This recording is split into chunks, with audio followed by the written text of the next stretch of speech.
Tonight on Confidential, take a look at how a billionaire travels in style. So this is where Taz sits, and Mr. McMahon, he sits over there. And Stone Cold Steve Austin visits London to raise some hell.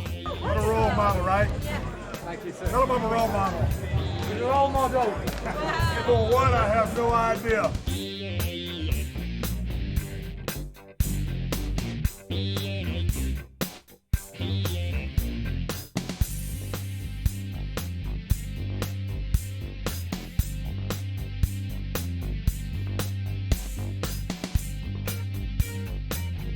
Hi, everyone. I'm Gene Okerlund, and this is WWE Confidential. Tonight, dreams come true for our fans and the superstars alike. Many fans in England rejoiced as their hero, Stone Cold Steve Austin, delivered the truth. The Heartbreak Kid turned someone's dream into a reality 10 years ago with the first ever ladder match.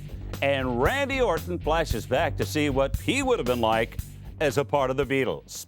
All that's coming up, but first, what you're about to see is not a dream.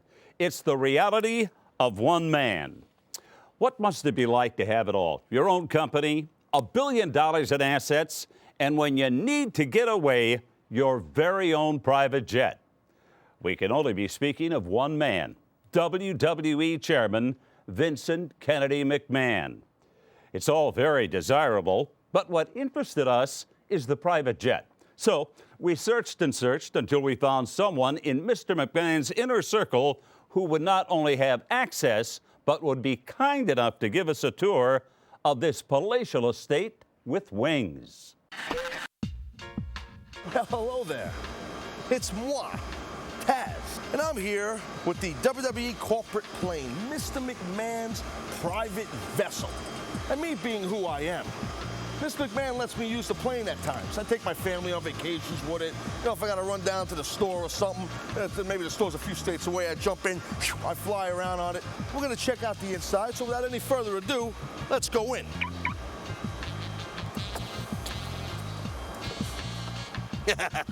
Joe! All right, ladies and gentlemen, this right here is Joe. This is Mr. McMahon's personal pilot for the aircraft. Hello, Joe. What's going on? Not much, Taz. How you doing today? Good. How's the cockpit looking, all right? It's looking good. So tell me about this jet. I mean, what do we got going on here, Joe? This is pretty cool. Well, this is a Challenger 604. It's made by Bombardier. It's a 4,000 nautical mile aircraft, cruised at about Mach 80, which is about 530 miles per hour. So you use a lot of gas. What do you use, like regular unleaded, the 94 octane? What kind of gas? Well, this airplane takes high-grade kerosene. It's called Jet A1. Oh, that stuff, you put a match to that, it burns pretty quick. Well, what else we got? Like, what is this thing? And these are the throttles, Taz. If you just want to push them up, yeah, you can push it. That's what makes the aircraft accelerate. So going, what about, you got a horn on this thing? What do you got? Is there any horn stuff? No horns. Oh, Taz, don't touch that, please. Okay. No, I'll shut it. Oh, I'm a Major 19, come back. Who am I talking that's to? Tower. Can they hear me? Absolutely.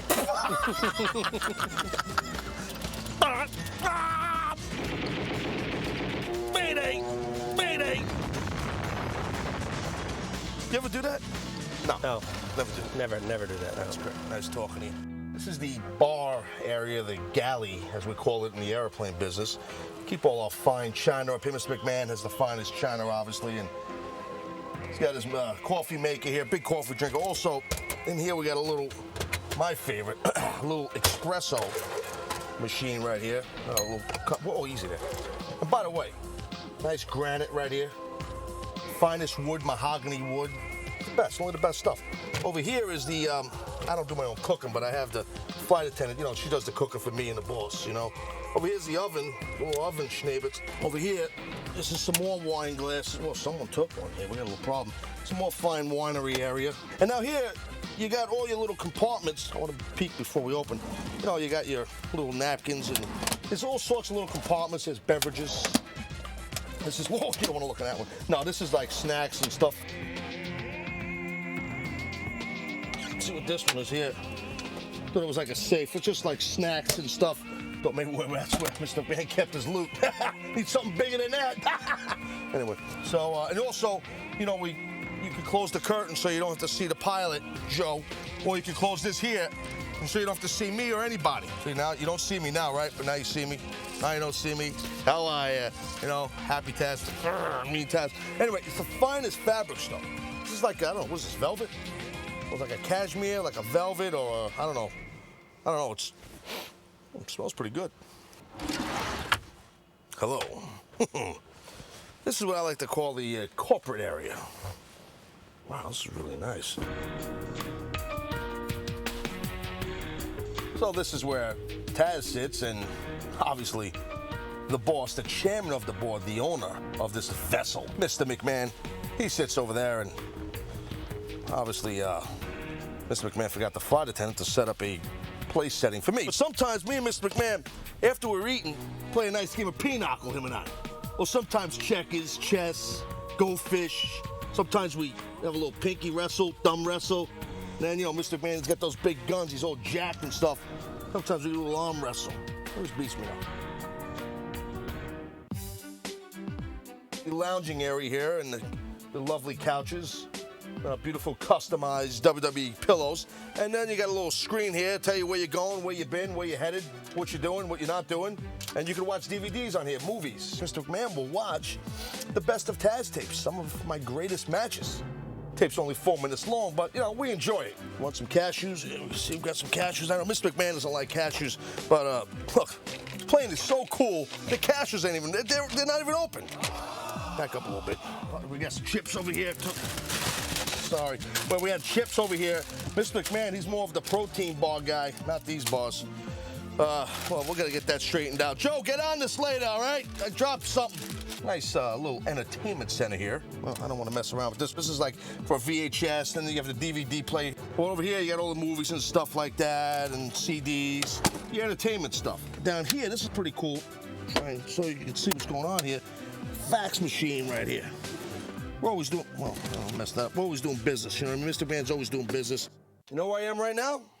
I'm on the throne. This is the lavatory, the John, the head, the bathroom. But the thing is, this is not just a toilet, but it's a seat also. If we can get a shot of this, I'll show you what I'm talking about. See this here? This is a seat. It's a nice leather seat. Lift this up, you get the idea. I'm standing here with Carl, the lead mechanic of Mr. McMahon's private plane. And Carl, maybe you can take a little walk with us, show us what's going on with the plane, and tell us what's what. Like this thing right here, what's that thing? This is a drain mask for the tail fuel tank. That's a ice detector. That's a pitot head, Taz. I know what this is called. That's the nose, right? That's right. Ha, the nose. I know what that is too. That's a tire. Right. Great, nice talking to you. You're as exciting as Joe. What's that, I guess the gas tank? Yeah, that's where you pump the gas in it. Thing, you don't pull this thing up to like a gas station, right? No, you pull the gas station up to the plane. Very good. You know, not only you stealing my gimmick with the sunglasses on your head, but you even got better lines than me. Okay, well. Let me get that. Yeah, you gotta fix that. Mr. McMahon will not be happy. This is an engine, obviously. This is the engine, yeah. And what is this, like a 350 Hemi? What is this? A little bit more. Yeah, a little bit more, right? That's where the baggage goes, right? That's right. Oh, be careful here. You got a key? I'll unlock that one. Yeah, I know. Mr. McMahon gave me the other new key, but I couldn't find it. It was with my car keys. I thought this was dirt right here, but it's just a little dirt. You know what? Mr. McMahon is going to get upset about this. Well, we got to work on this. You got to get the guys who wash the cars, Carl, because this is not I'm messing it up. I didn't do that, if anybody asks. All right, well, that basically wraps it up. I hope everybody out there, all you WWE fans, enjoyed to see the inside, the life, the private life of a billionaire like Mr. McMahon. And I'm along for the ride, unlike the rest of you. Good night, and have a pleasant tomorrow. Almost forgot.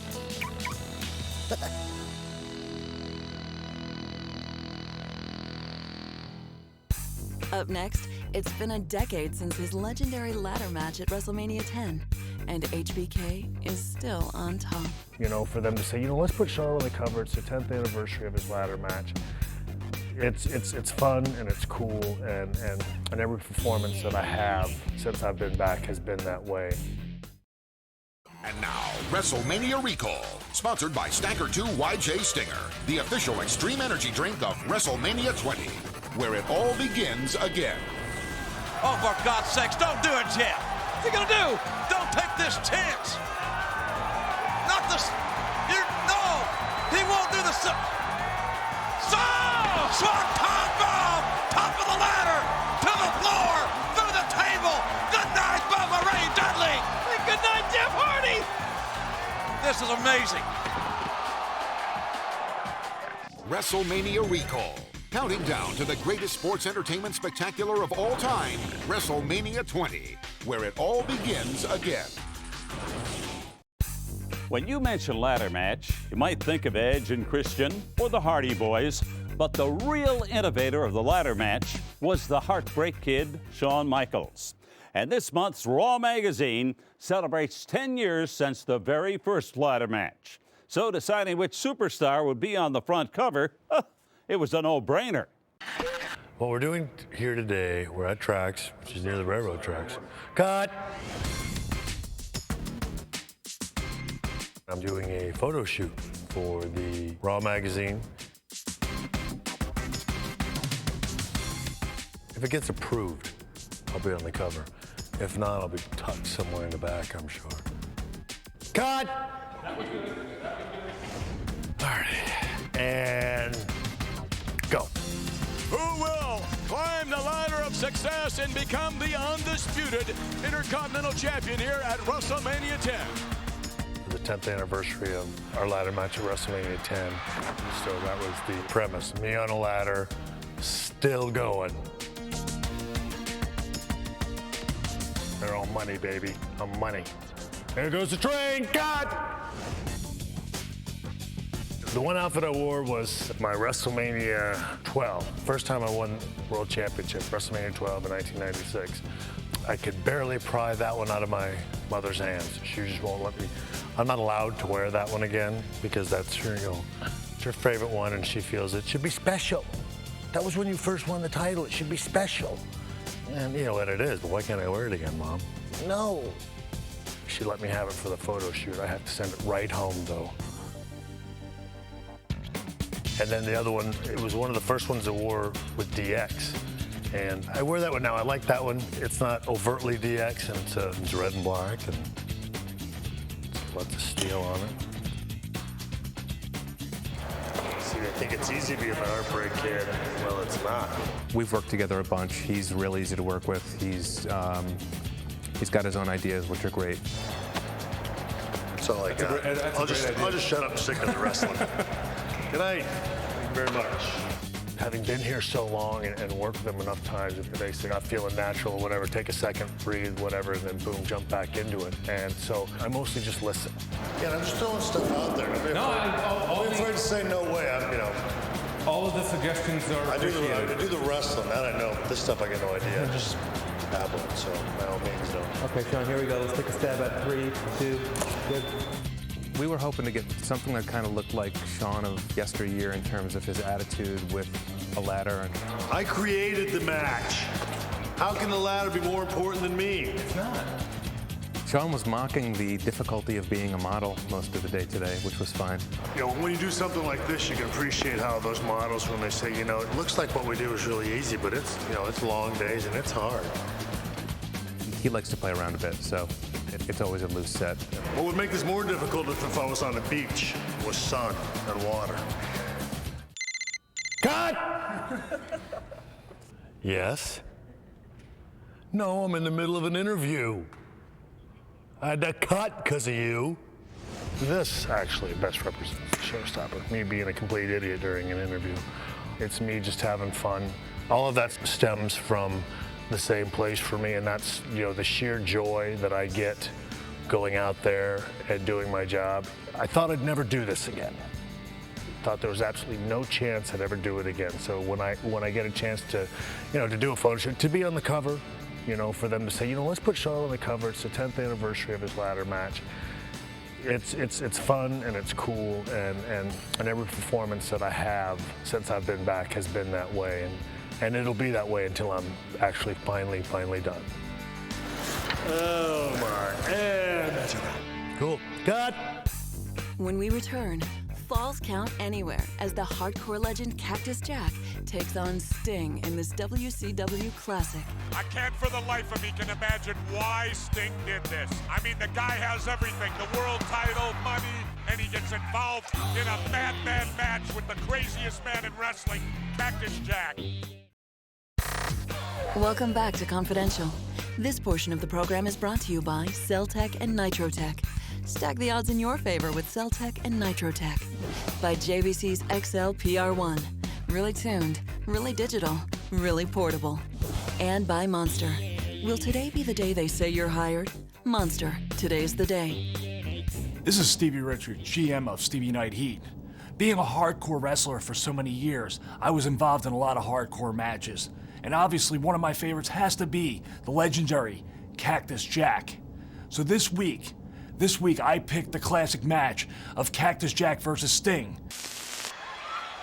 What a wild, crazy match, and Sting, remember those broken ribs, thanks to Big Van Vader, and Cactus elevated over, right over the railing, right out to the ringside area. Sting right over after it. And oh gosh, his face just smacked him. Steal again. This is nothing but a street fight now, Jim Ross. Sting has a front face lock. Can he get him up? Oh yeah! 304 pounds, suplexed to the concrete. Will this be all? And Cactus Jack, somehow, some way, able to kick out. I can't believe it, how Cactus Jack, whoa, and over the top, right at our feet, Jim Ross.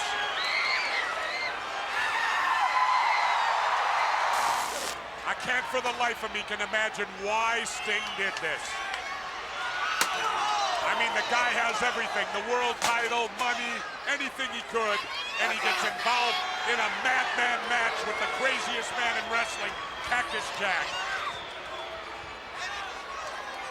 Referee is only here to count the fall. That's all. And look at Cactus breaking at the champion's face. And he caught it. Oh, God. Back-to-back suplex on the concrete floor. This is WCW, and I have never seen any more harder-hitting action than we're seeing right here on Saturday, June 20th at Beach Blast. He's covered him. This will be... No, it's not.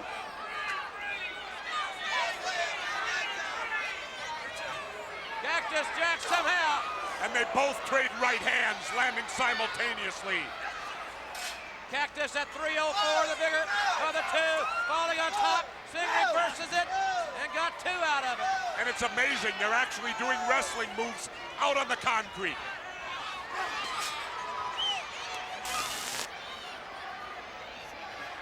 Cactus crawling back up on the apron. What's this madman going to do now? Oh my, he's up on the second rope. Look at him smiling at the pain that he's... Oh, he missed it. Sting moved out of the way, and Cactus hit nothing but the concrete floor. And again, no count out. Don't look for the referee putting on any type of count. Pinfalls anywhere on the golf course. Cactus on one leg, thrown up on top. The world's heavyweight champion Sting now. Hammering away. Judo chop to the face. A fist to the jaw. Got him up. 300 pounds plus and slams it.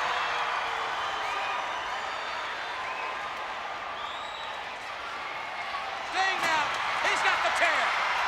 Sting's got the chair now. Whoa! But he can't put Cactus down. Tremendous shots with that steel chair. Got him right in the leg with it that time. And Sting in the time for the Scorpion. Cactus Jack roll out, and they both fell out of sight. Right off the rampway to the floor again. Sting was trying to go for the Scorpion Deathlock. He didn't get it though. Cactus again sliding out, as you said, Jim Ross. Both guys going to the floor. Cactus Jack coming out on top. I'll tell you what. Oh, Harley Race has got to be loving this. Going for the double arm DDT, and he got it. This should be it right here. If Cactus has got enough, referee throws that chair out of sight, hopefully. Here's the cover. Could be over right here. And he got a shoulder up. at 2. Cactus almost incapacitated himself, not able to really make a full cover there. That was a total instinct move by Sting. He doesn't know where he's at all. Sting got a running start and caught that clothesline. And now what's he doing now? The champion up on the top rope. Remember, no disqualification. A clothesline off the top. He hit it. He hit it. He's got the leg. He won it. He's got the win. Ladies and gentlemen, here is the winner of the WCW World Heavyweight Champion, Sting! When we return, the rattlesnake goes overseas in search of the stone cold truth. When we do these book signings, I want to shake every single person's hand that comes through that line to let them know how much I do appreciate that they came, and I say thank you to everybody that comes through the line. The Stone Cold Truth spent several weeks in the top 10 of the New York Times bestseller list. It was released back in November, but 3 months later, Stone Cold still forges on with his book signing tour. This time, the rattlesnake takes us across the pond to London, England, where he was met by thousands of enthusiastic fans at the Virgin Megastore in Piccadilly Circus.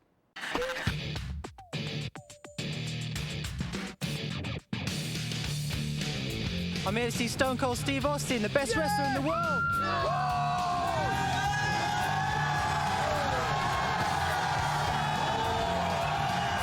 When he arrived, come down here, waited down here, just when he got down here, it was just unbelievable. Everyone went absolutely nuts, and shake his hand and to finally meet him. Steve Austin in the show, brilliant. Stone Cold fans are crazy, and I love them to death, and I want to stay out here as much as I can to make everybody happy. What a role model, right? Yeah. Thank you, sir. Tell them I'm a role model. You're a role model. For one, I have no idea. That looks like Jenny. Oh. Mine are too. And I'm sitting down.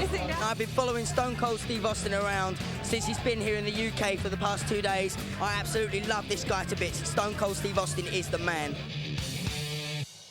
We're very happy that Steve Austin has come along tonight. We sold thousands of copies of his book before Christmas, and we look like we're going to have an even better year in 2004. We don't get to come here as much as we are in the States, so the energy level's up, just like walking through a crowd and having 20,000 people there. When you got a lot of people showing up, it makes the adrenaline rush that much better.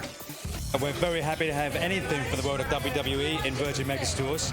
It always gets a great response, great fans, and you always know it's going to be massive. The people are always rabid, and they're so hands-on, and they want to get in there and take pictures with you. And when we do these book signings, I want to shake every single person's hand that comes through that line to let them know how much I do appreciate that they came, and I say thank you to everybody that comes through the line. Stone Cold Steve Austin is the nicest person. He shook my hand, he signed everything for my little sister, and he's just a genuinely nice bloke. I told him I loved him, and he said he loved me, and that just makes my world. Go to WrestleMania this year, just to see that man there. He's the greatest. Thank you very much, I appreciate it. He's an excellent guy, Golden Star. I was really excited to meet Stone Cold Steve Austin, and when I finally got there, I couldn't speak, and my heart was beating really fast, and I was really sweaty and hot. And then I was like, oh, what should I say? And then he was just shaking my hand, and it was really cool. For them to react like that, and it just reflects back to me. You give the crowd what they give you. Give me a hell yeah. Hell yeah! That's what they call a hell yeah. I'd better than my hell yeah. Oh, I just can't describe it. It's just unbelievable. It's just, sorry. A long time ago, Eric Bischoff fired me from WCW because I wasn't marketable and I needed to find another job. Every time I sell a t-shirt, anytime I sell a ticket, anytime I make someone happy, anytime I get to be able to do my job and show how successful I can be, I think about Eric Bischoff. So each book that came through here today, Eric, I was thinking about you. Seeing Stone Cold was just like really good, you know, it just makes life worth living. Up next, we go outside the ropes with Randy Orton to discover his plan for every month of the year. Have you ever thought about doing a pinup calendar all 12 months? Randy Orton. And now, the WWE Rewind is brought to you by Off-Road Action Unleashed. MX Unleashed for PlayStation 2 and Xbox. It is time for Randy Orton to collect what he came here to collect, the Intercontinental Championship. Oh, there! Oh, the RKO! Out of nowhere! Orton got the RKO! And Randy Orton has just won his first WWE Championship. Saying that Randy Orton is full of himself would be the understatement of the century, even if this century is only 4 years old. But give the devil his due, Randy is making a name for himself, and when you're a young, promising star in the most powerful group in wrestling, I'd say that's a good start. Now, that's what you already know about Randy Orton, but here are some things you might not know. Hello once again, everybody. Welcome to another edition of Outside the Ropes. Of course, I am the coach, and my guest this week needs no introduction. He is the man, the hardcore legend, the legend killer, the Intercontinental Champion, Randy Orton from Evolution. I appreciate you taking the time. Of course, no problem, Coach. Are you ready to do this? I'm ready, man. All right. Ask away. All right, let's do it. First question. The Rock is a third-generation superstar, as are you. If you branched out into movies, which I'm sure you will, which actress would you most want to have a love scene with? Oh, goodness, Coach. Which actress would I most likely want to have a love scene with? That's a hard question. I'd say right off the top of my head, I'd have to say Demi Moore. I think she's just absolutely beautiful. I have a thing for brunettes. I mean, come on. I mean, if Ashton, I'm not even going to go there. But anyway, Demi Moore. Please, do you think Ashton's in your league? Man, no way. That's what I'm saying. And you know she likes younger men. Yeah. All right. It is commonly believed that if your abs are in shape, you'll have a six-pack. But as hundreds of women have pointed out to me, I'm not looking, you have an 8-pack of abs. Can you explain that? Well, Coach, I'm going to have to rephrase your question.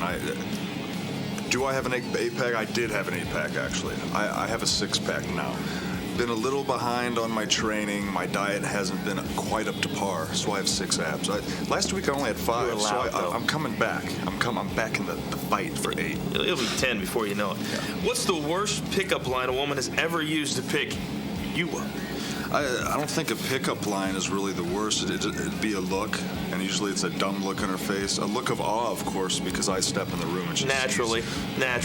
But then just like a bewildered look of awe, like not knowing what to say, I think is the dumbest thing right there. I just pass them by. No, most women don't know what to say. But then so you just shut up. You get a group of girls that don't know what to say, and it's not. Yeah, what can you do? Yeah. All right. At the beginning of the year, you told the confidential cameras that your New Year's resolution was to limit yourself to 1 sexual encounter per day. You remember that? It would have to be limiting myself, of course, to 1 sexual encounter per day. Yeah, per day. Exactly how long did that resolution last? A day and a half. A day and a half, Coach. And, you know, I got to set my standards a little lower, I guess, for next year. No. Lower. Set my standards lower. No, the quality's always going to be there. Are we talking about the same thing? Yeah. Next question. Yeah, okay. Have you ever thought about doing a pinup calendar all 12 months, Randy Orton? Man, what do you care? No, I'm just asking. Oh, you didn't write the question? No, I'm just asking the questions. Man, if the opportunity ever arose for me to do a pinup calendar, look at me. I'm definitely pinup calendar material. Gotcha. Come on. Gotcha. Whatever. Does the tattoo on your back have any meaning, or did you just like the design? You know, I honestly don't have any meanings for any of my tattoos. They're all tribal work, so they all just kind of flow together. You know, my parents were too happy when I got the tattoos, but I think what they kind of become a part of me. So, but to answer your question, no, they don't mean anything, actually. All right. If Evolution was the Beatles, which Beatle would you be? Well, because I don't really know any of the Beatles' names except for I know there was a Ringo. I guess Ringo, because that's. It'd be Ringo. Yeah. They were all cool. Oh, they were? Yeah, but they were before your time. I guess Eeny, Meeny, Miny, Ringo. There you go. All right. Have you ever considered remaking the film Beauty and the Beast with Mick Foley as your co-star? If it was up to me, Mick Foley's name wouldn't be mentioned in WWE anymore. You know, I've already pointed out that he's a coward. I mean, I appreciate the question, but I'm gonna have to answer that honestly. I wouldn't want to have anything to do with him. Well, I understand. Obviously, you can have your pick of any woman you want. We know that. So what do you look for when picking your next conquest? What will you look for? Honestly, Coach, when it comes to me and what I see in women, you know, what I'm looking for in women, it's mostly personality. I knew that's what you were going to say. Yeah. All right. Last question. I do. You've been a fantastic guest, as I knew you would be. Thank you. If Randy Orton was the next Bachelor, how would the show be different from the past seasons of The Bachelor? I never caught an episode of The Bachelor, but from what I understand, The Bachelor is a game show, kind of, where these yeah, women, 25 women. You get 25 women, right? It's like Kid in a Candy Store. Lots of games, lots of group stuff, group activities. I think they do a lot of one-on-one things, but I'd have to say that to liven up the show and to maybe have it move along a little quicker. Yeah. 3-4 at a time. Group stuff. Yeah, that's what I'm saying. Gotcha. I'm hearing it. We're on the same boat. Randy Orton, you are now done, my friend. I appreciate you stopping by. Keep up the great work. You and Evolution off the chart. Oh, well, thank you. And get ready for WrestleMania, my friend. Right. We're all set. All right. Of course, this is Randy Orton, Intercontinental Champion, member of Evolution. I am the coach. We will see you next time on Outside the Ropes. Up next, fresh off a tour of duty in Iraq, Crystal Reams brings the house down in our nation's capital. I had so much faith in her to do a wonderful job. So I was sitting there thinking, please, please, please, do what you do and do it well.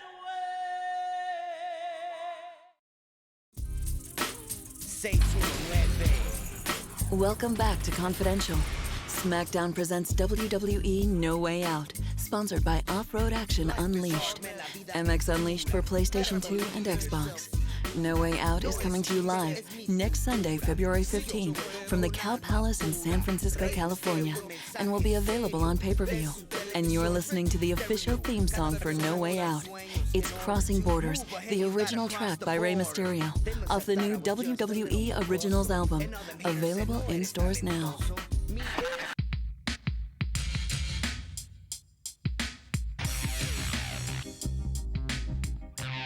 We have a love for our country, and that's the reason we've teamed up with Hip Hop Summit Action, Rock the Vote, the League of Women Voters, MTV's Choose or Lose, and the Youth Vote Coalition to register 2 million young voters by the general election of this year. I'm basically here representing the hip-hop community to get voters my age interested in voting and let them know that our voices really need to be heard in this election 2004. Make your voice heard because you're a strong and powerful group.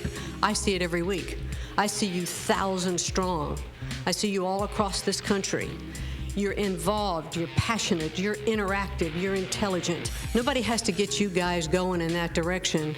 We just have to pay more attention to what it is you have to say. I'm calling everybody out. We have a voice. 2004, get out, vote, make sure your voice is heard. Thank you.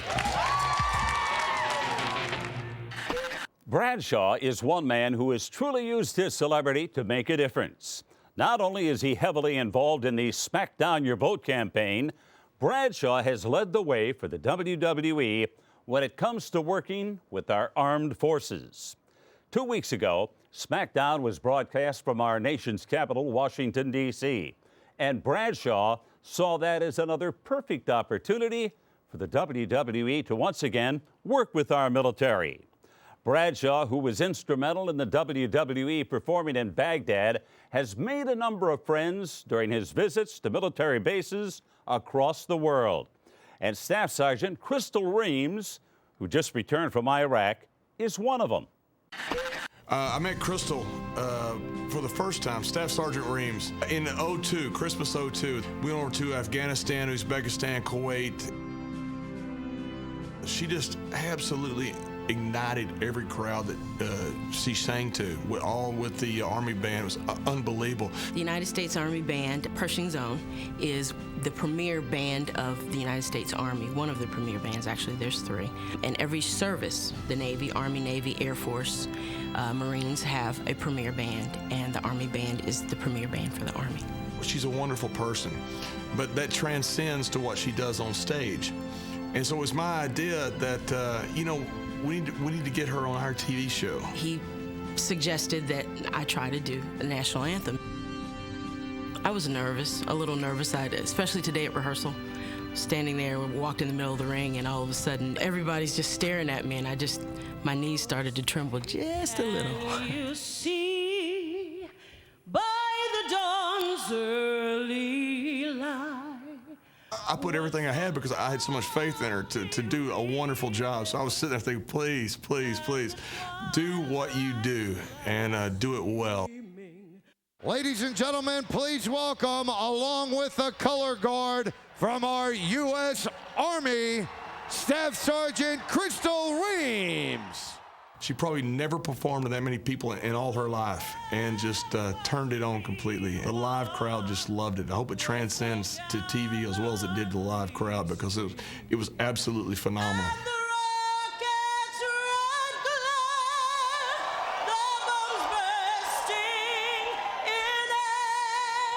It was absolutely unbelievable. To be in the arena, it was absolutely electric. That our flag was still there. I'm a fan, for one, and it's a great honor knowing Bradshaw the way that I do know Bradshaw.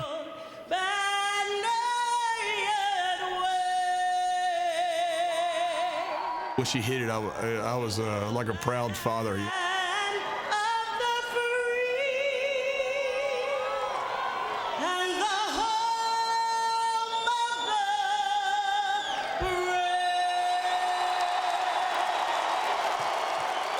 For tonight, it's been fantastic. It's been a wonderful experience.